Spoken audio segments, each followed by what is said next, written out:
नाज़रीन, एक mega development आपके साथ शेयर कर रहे हैं। अब हर घंटे जो डेवलपमेंट है वो मेगा है, अब हर घंटे जो डेवलपमेंट है वो हिस्टोरिक है, और हर दिन की जो डेवलपमेंट है वो दुनिया बदलने वाली है। और जो बड़ी लड़ाई छिड़ी है, जो मशरिक और मगरिब की लड़ाई छिड़ी है, जो मौजूदा वर्ल्ड ऑर्डर को बदलने की लड़ाई छिड़ी है, जो दुनिया की मजलूम अकवाम की जो निजात की लड़ाई छिड़ी है, उसमें बड़े वाकयात हो रहे हैं। और चीन इस सदी का सबसे बड़ा फिनोमेना साबित हो रहा है। राइजिंग एशिया की सरपरस्ती जो है वो चीन जो है वो उसकी सरपरस्ती कर रहा है।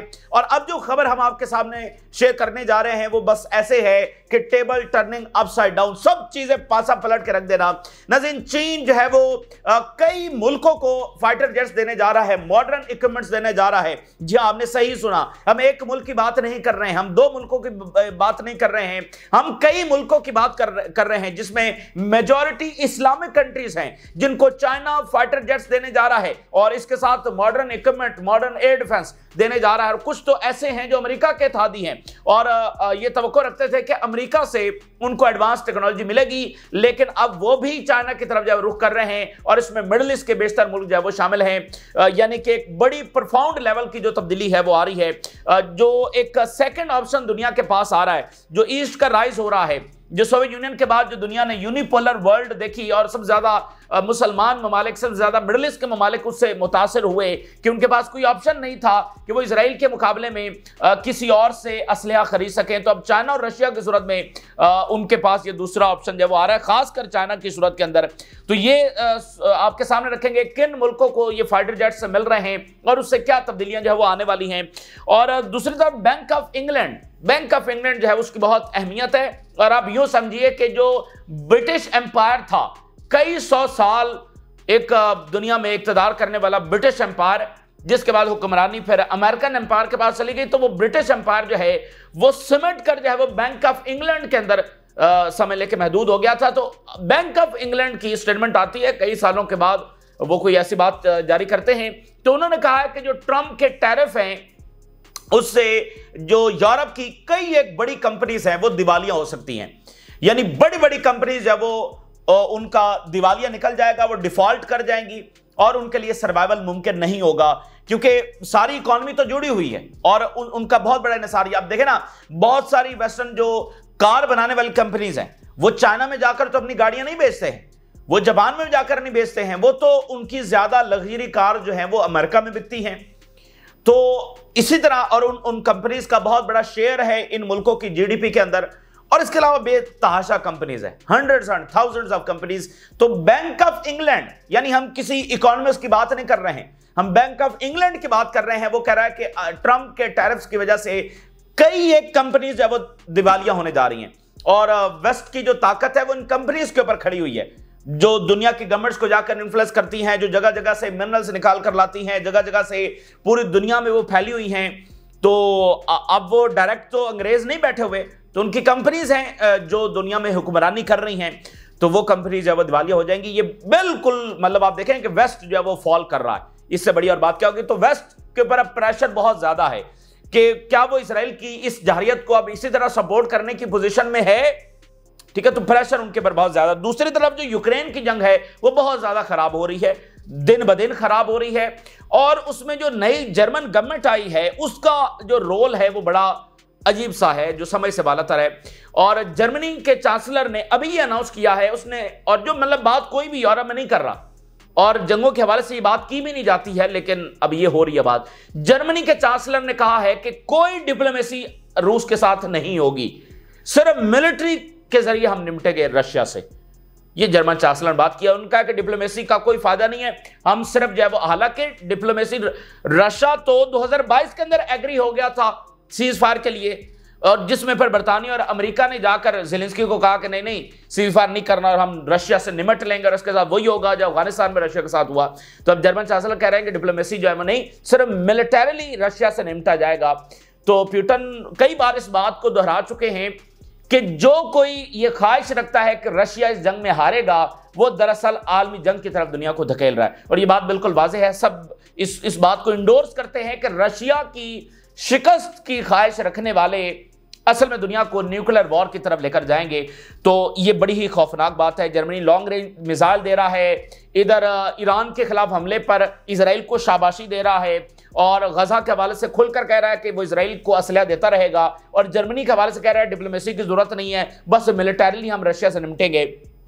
तो अगर दो जंगें, पिछली दो आलमी जंगें अगर जर्मनी की वजह से शुरू हुई हैं, तो फिर यह कहने में भी कोई आर नहीं है कि अगर तीसरी आलमी जंग होने जा रही है तो वो भी उसमें जर्मनी का एक बड़ा किरदार होगा। अच्छा, फिलिस्तीनी रेजिस्टेंस जो है वो उन्होंने फिर अटैक किए कुछ देर पहले, और उसमें 3 इजरायली फौजी जो है वो मारे गए। ह्यूज इंपैक्ट है, यानी कल उनके 20 फौजी, और जब नेतन्याहू वहां पर मौजूद था और ट्रंप के साथ मीटिंग हो रही थी, आज फिर जो है वो उनके 3 फौजी जो है वो मारे गए हैं, और इसका इंपैक्ट बहुत ज्यादा, इजराइल के अंदर गुस्सा बहुत बढ़ रहा है, और ये वो चीज है जो बहुत प्रेशराइज कर सकती है, बहुत इंपैक्ट कर सकती है सीज फायर के हवाले से। ये भी आपके सामने रखेंगे। और ट्रंप इंतजामिया के हवाले से खबरें हैं, खुद अमेरिकन मीडिया रिपोर्ट कर रहा है कि वो क्योस के अंदर है, ठीक है ना, वो खुद मतलब उसके जो सारे ऑफिशियल्स हैं, सारे ओहदेदार हैं, वो किसी बात के ऊपर मुत्तफिक नहीं है। यूक्रेन के ऊपर बहुत बड़ी एक डिस्प्यूट है उनका, और मिडिल ईस्ट के हवाले से बहुत डिस्प्यूट है। बहुत सारे उनके हाई ऑफिशियल्स ऐसे हैं जो गजा में जंगबंदी की बात कर रहे हैं और कह रहे हैं कि ये अमेरिका के इंटरेस्ट में नहीं है। जैसे खुद जेडी वैंस जो है वो यमन पर हमले का हामी नहीं था, ठीक है। तो इस तरह अब गजा के हवाले से एक डिवीजन वहां पर है। और IAEA जो है उसने कहा है कि ईरान पर कोई भी हमला, कोई भी मिलिट्री स्ट्राइक जो है वो ईरान के न्यूक्लियर प्रोग्राम को तबाह नहीं कर सकती है। ये जनाब ये बात कर रहा है। तो ये तमाम हेडलाइंस जो है वो आपके सामने रखेंगे। नाज़रीन, चीन के हवाले से गैर मामूली फैसला कुन और गेम चेंजर डेवलपमेंट्स जो है वो सामने आ रही हैं। चीन जो है वो लो प्रोफाइल रहते हुए वो इस ऑर्डर को मुकम्मल तौर पर बदल रहा है। इसकी जड़ें जो है उसने हिला कर रख दी हैं, इसकी बुनियादें चीन जो वो उसने हिला कर रख दी हैं। और नॉट ओनली इकोनॉमिक कॉपरेशन, बल्कि अब इकोनॉमिक से बढ़कर चाइना खुलकर जो मिलिट्री कॉपरेशन है वो कर रहा है। और ये अगर हम कहें कि 100 साल, बल्कि जो चाइनीज सिविलाइजेशन है, हंड्रेड्स ऑफ इयर्स ऑफ, अगर हम उसके उठाकर देखते हैं तो चाइनीज सिविलाइजेशन डज नॉट इसको बिलीव नहीं करती या इसको लाइक नहीं करती कि वो दुनिया में जाकर कोई अपने अलायंसेस बनाएं या दुनिया में उनका खरूज हो। तो ये पहली बार हम सैकड़ों ईयर्स के अंदर देख रहे हैं कि चाइनीज जो है वो उनका खरूज दुनिया की तरफ हो रहा है। ये बड़ी सिग्निफिकेंट बात है कि चाइनीज सिविलाइजेशन बिलीव करती है कि बस वो अपनी जो उनकी मेनलैंड चाइना है, जो उनकी अपनी टेरिटरी है, बस वो वहीं तक महदूद रहेंगे, और वो पसंद नहीं करते बाकी दुनिया में अलायंसेस बनाना। लेकिन अब वो चाइना की तारीख में एक बहुत बड़ा ये शिफ्ट आ रहा है। और उसकी वजह क्या है? क्योंकि अमेरिका, उनको पता है कि हमलावर चाइना पर हो चुका है। हम कहते हैं ना भाई जंगें छिड़ेंगी या चाइना पर हमला होगा, चाइना पर हमला हो चुका है। देखें, उनसे सरेंडर डिमांड किया जा रहा है ना।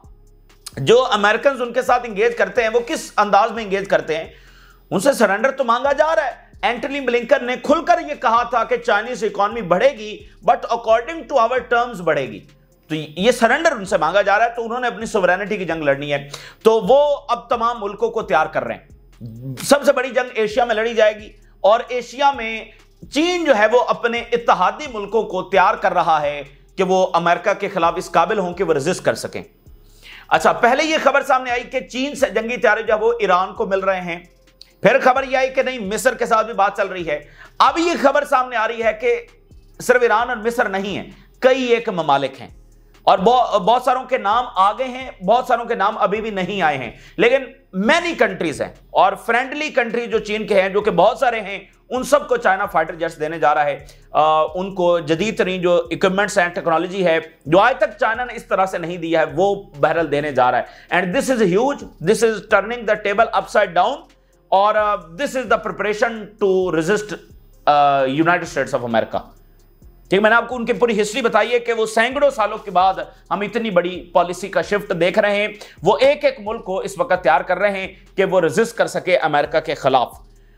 अब जरा हेडलाइंस मैं आपके सामने रखने जा रहा हूं, पूरा मीडिया इस पर भरा पड़ा है। Several countries in discussion to acquire Chinese J-10C fighter jets. ये 4.5 जनरेशन ये फाइटर जेट्स हैं। और China and Iran eyes its vigorous Dragon jets after drubbing. China said it was willing to share its achievement in equipment development with friendly countries. तमाम friendly मुल्कों के साथ equipments और fighter jets है वो share किए जाएंगे। China responds after reports Iran seeks J-10 fighter jets, Newsweek, Eurasia Times. China offers battle tested J-10C fighters to Colombia, सिर्फ एशिया में नहीं, लातीनी अमेरिका में।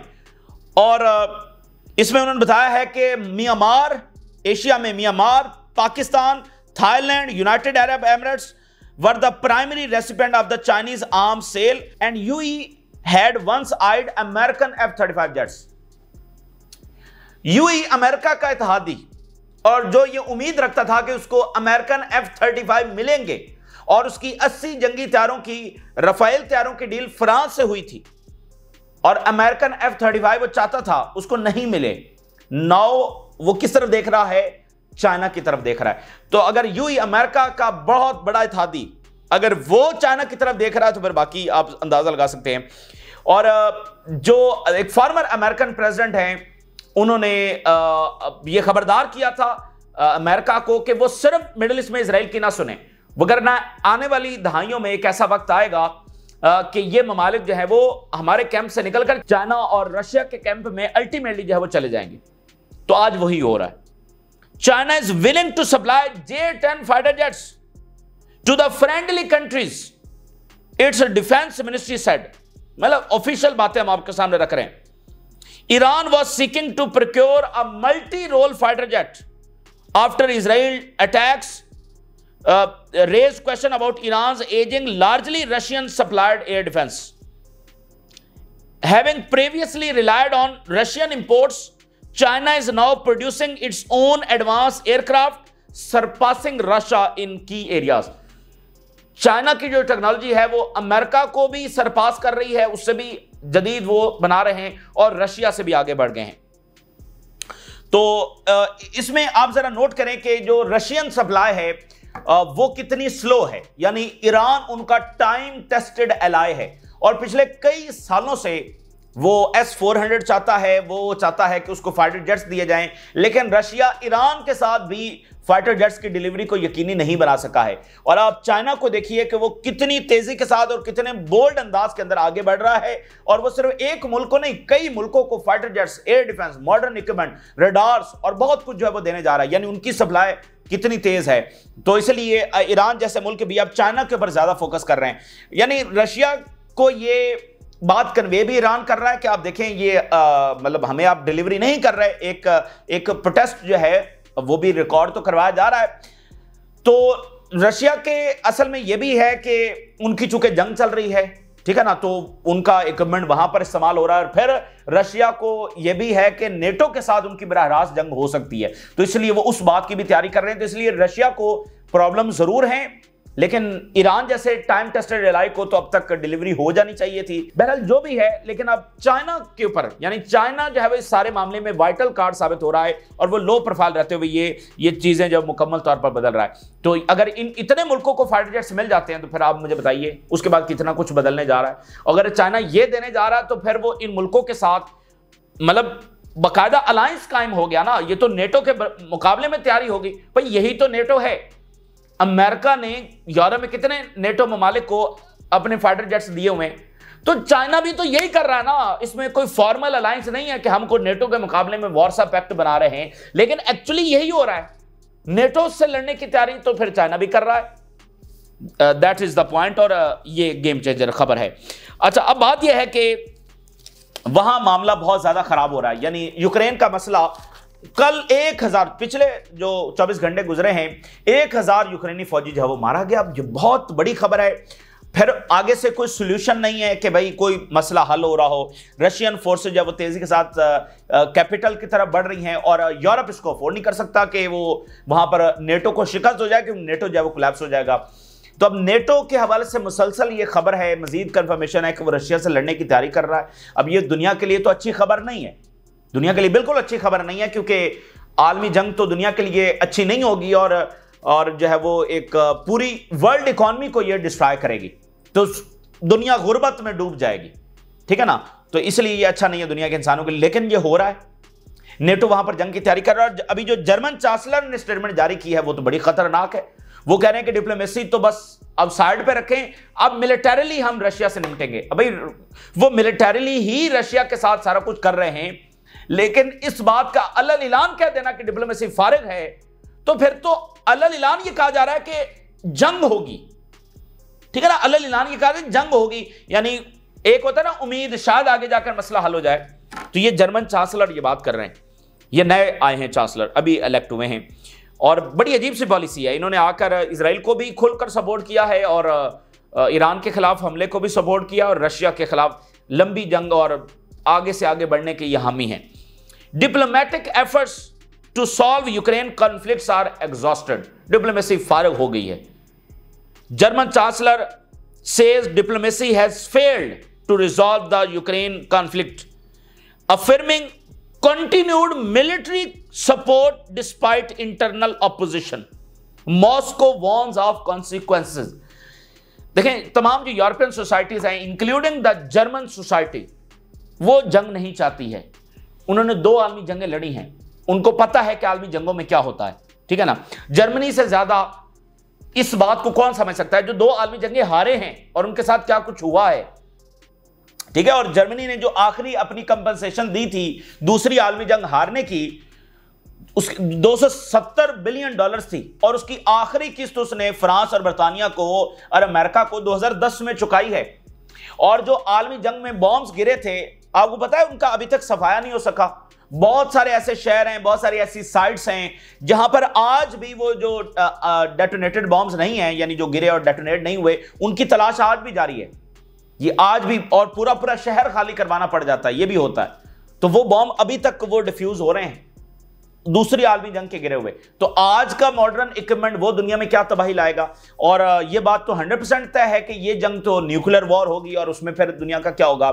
तो जर्मन चांसलर का ये कहना कि डिप्लोमेसी फारिग है, अब मिलिटरीली ही हम रशिया से निपटेंगे, और हालांकि अंदरूनी मुखालफत हो रही है और अवाम इसके हक में बिल्कुल नहीं है, और इसके जवाब में, इनके जवाब के अंदर जो है मॉस्को ने खबरदार किया है कि ये बहुत खराबी की तरफ। तो ये भी रशिया को एक बहुत बड़ा चैलेंज है कि वो जो इधर सप्लाई नहीं दे पा रहे, चूंकि उनकी अपनी बहुत बड़ी जंग जारी है और आगे उनको लग रहा है कि नेटो से उनकी बराह रास्त जंग होने जा रही है, नेटो तैयारी कर रहा है। बस ये बड़ी खौफनाक बात है। दूसरी बात यह कि बैंक ऑफ इंग्लैंड, जो कि आप समझ लें कि ब्रिटिश एम्पायर जो है वो सिमट कर बैंक ऑफ इंग्लैंड बन गया था। तो बैंक ऑफ इंग्लैंड की जो स्टेटमेंट आई है, उन्होंने कहा है कि ट्रंप की जो पॉलिसीज हैं ये दिवालिया कर देंगी। The fall of the West is coming. Bank of England warns Trump tariff could spark corporate default. Bank of England warns that Trump escalating tariff compounded by geopolitical instability. देखिए, economy हिलती है तो सब कुछ हिल जाता है, जियोपॉलिटिकल इंस्टेबिलिटी उससे cause हो रही है। Could expense the hidden vulnerability in the UK manufacture and retail sector, threatening corporate default. बाकायदा बड़ी बड़ी कंपनीज, कॉर्पोरेट्स ये दिवालिया हो जाएंगे। Job losses and broader financial instability. This is huge, this is the fall of the West, this is fall of the West after many centuries. और इसको हम कैसे समझ सकते हैं, इसको आप सादा अल्फाज में यूं समझिए कि मुसलसल जंगों ने अमेरिकन इकोनॉमी को हिट किया है। अब अमेरिका इस स्टेज के ऊपर पहुंच गया है कि वो अचानक प्रोटेक्शनिज्म के ऊपर चला गया, यानी मैंने बचना है, बस मेरा मुनाफा, मेरा इंटरेस्ट कहां पर है, प्रोटेक्शनिज्म के ऊपर वो चला गया और अपने इत्तेहादियों को कहा है कि वो उनका जो मर्जी बने। तो ऐसा तो नहीं दुनिया चलती। वेस्ट का जो सारा फाइनेंशियल मॉडल है, जो उनकी सारी इकोनॉमी है, वो इससे पहले जंगें छेड़कर, असला बेचकर फिर रिकंस्ट्रक्शन से कमाते रहे हैं। मतलब एक पूरी उनकी इकोनॉमी का स्ट्रक्चर है, उनकी कंपनीज हैं, एक दूसरे के साथ अटैच हैं, उनका फाइनेंशियल मॉडल एक दूसरे के साथ जुड़ा हुआ है। अब अमेरिका दरमियान में से अचानक निकल गया और प्रोटेक्शनिज्म के ऊपर चला गया, तो ये तो हिट हो रहे हैं। तो अब देखें ना कि बैंक ऑफ इंग्लैंड कह रहा है कि दिवालिया निकल जाएगा बड़ी बड़ी कंपनीज का। तो ये कंपनीज ही तो हैं जो उनका इक़्तिदार को कायम रखे हुए हैं, पैसा बाहर से कमा कर लेकर आते हैं। देखें, आप जो पैसे खर्च करते हैं, वर्ल्ड ऑर्डर क्या है, आप जो पैसे यहां पर बैठकर खर्च करते हैं तो वो उनकी जेब में कैसे जाता है? वो इंग्लैंड की गवर्नमेंट या यूरोपियन गवर्नमेंट या अमेरिकन गवर्नमेंट साहब से घर घर आकर पैसे लेती है, उनकी कंपनीज है ना। उनकी कंपनीज हैं जिनकी चीजें हम खरीदते हैं और अल्टीमेटली पैसा उनकी जेब में जाता है। वो छोटी से छोटी 10 रुपए की और 20 रुपए की चीज क्यों ना हो, और वो लाखों और करोड़ों की गाड़ियां क्यों ना हो, एक एक चीज है ना, इसी से उनकी इकोनॉमी चल रही है और इसी से उनकी मिलिट्री पावर है, इसी से उनका इन्फ्लुएंस है। तो अगर कंपनीज फॉल करने जा रही हैं और डिफॉल्ट होने जा रही हैं, और चाइना की कंपनीज को तो ऐसा कोई खतरा नहीं है ट्रंप के टैरिफ से, तो ये जो फ्रांस और बर्तानिया का दौरा हो रहा है ना, ये इसी तनाजुर के अंदर हो रहा है, क्योंकि उनको नजर आ रहा है कि आगे क्या है। तो ये जो फिनोमेना हो रहा है ना, कि वेस्ट को अब ये फील हो रहा है कि उनका फॉल हो रहा है, तो ये उनको मजबूर कर रहा है कि भाई खासकर मिडिल ईस्ट के अंदर मामलात को बेहतर किया जाए, गजा में जो जारियत है उससे पीछे हटा जाए, अपना इमेज बेहतर किया जाए, नई मार्केट्स। और अब देखना, मलेशिया के प्राइम मिनिस्टर फ्रांस को $12 बिलियन की डील देकर आए हैं। तो अल्टीमेटली मिडिल ईस्ट भी देगा, लेकिन रीजनल वॉर छिड़ जाएगी तो कैसे देगा भाई? एतमाद बढ़ाना है ना, और इस्लामी दुनिया में अब एक अच्छा इमेज जो है वो क्रिएट करना है। तो ये मेरे ख्याल से ये बड़ा फैसला कुन प्रेशर है, ये जो अब ये दुनिया का तब्दीली आ रही है, इकोनॉमिक और जियोपॉलिटिकल, और ये सारे अलायंसेस जो बदल रहे हैं। और आप देखें कि असलिया मार्केट भी तो यूरोप की बहुत बड़ी है। अब रफाएल वो बेचते हैं, बहुत कुछ बेचते हैं, तो वहां पर तो चाइना बेच रहा है, ये भी तो बहुत बड़ी बात है ना। अच्छा जनाब, और वो क्यों नहीं बेचते? क्योंकि मसला इजराइल है, इजराइल की लॉबिंग है कि इधर नहीं बेचने, किसी इस्लामी मुल्क को नहीं देने। अगर टर्की यूरोपीय यूनियन का मेंबर नहीं है तो किस वजह से नहीं है? अगर टर्की नेटो का मेंबर होकर फाइटर जेट से नहीं ले सकता तो किस वजह से नहीं ले सकता? ठीक है ना। तो अब वो इजराइल जो है ना, उनकी हर राह में रुकावट है। अब वो सिनेरियो आ गया है 100 साल के बाद। फलस्तीनी रेजिस्टेंस ने हमले करके 3 मजीद इजरायली फौजियों को निशाना बनाया। 3 मजीद इजरायली फौजी आज मारे गए कुछ देर पहले। तो मेरे नजदीक ये भी बहुत बड़ा प्रेशर है, मुसलसल उनकी हालात। और इस वक्त इजरायली सोसाइटी देख रही है कि नेतन्याहू वहां से क्या रिजल्ट लेकर आता है, और उनके तमाम अपोजिशन लीडर्स, उनकी तमाम सोसाइटी और वो सारे सीज फायर का मुतालबा कर रहे हैं, और वो देख रहे हैं अगले 24-48 घंटों में क्या होता है। ये बड़ा प्रेशर है। आज फिर उनके फौजी जो वो मारे गए, ठीक है। और उनकी जो यहूदा ब्रिगेड है, ये उनकी सबसे नंबर 1 ब्रिगेड है। और एक तो होता है ना इलीट ब्रिगेड, ये इलीट से भी ऊपर वाली चीज है। वो कैसे? ये जालिम तरीन ब्रिगेड है और मुकद्दस तरीन ब्रिगेड है, यानी वो इसको मुकद्दस तरीन ब्रिगेड भी कहते हैं, जो कि एक्चुअली सबसे ज्यादा जालिम है। यानी जो भी टॉर्चर करवाना हो, जो भी बुरा सा बुरा कोई काम करवाना हो, उसके लिए ये ब्रिगेड। और आपको पता है इस ब्रिगेड में कितने लोग हैं? टोटल 1000। यानी ये इतनी इंपॉर्टेंट है। और जब ये बनी थी मैनी डेकेड्स अगो, तो इसमें सिर्फ 8 फौजी भर्ती किए गए थे।